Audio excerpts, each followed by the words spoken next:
นะเวดาคือเกือบโคตรอ่ะและอากบัวอดานนบู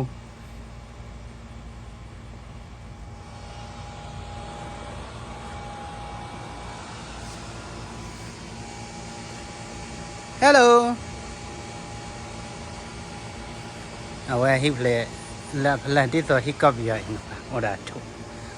เลยประมาณปากาเซมือเว้ยเนี่ยก็ชุกเละตาชุกข้าวมาปากาเลยฮิตเละ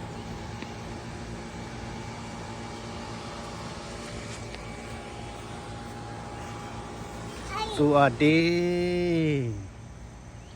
ดีกันไหม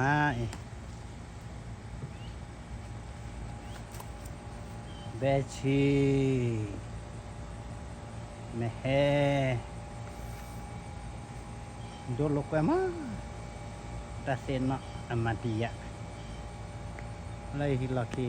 แค่เสียบวัวเลยเสียบวัวแค่ลิละสิกระวักิ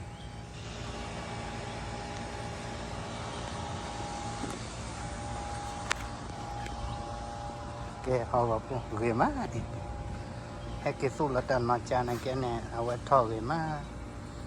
เราเดมาตัดสายดีกว่า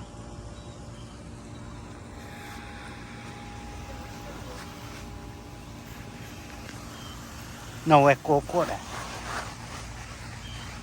น้องไว้โกโก้ได้น่าไม่ใช่น้องไว้โก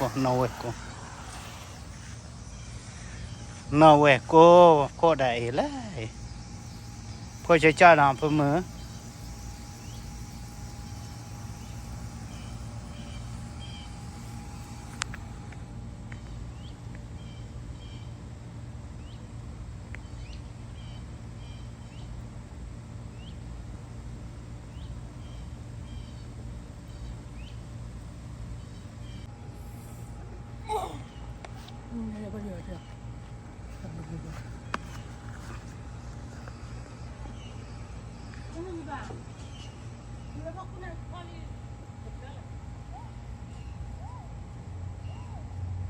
ดูดีมาดี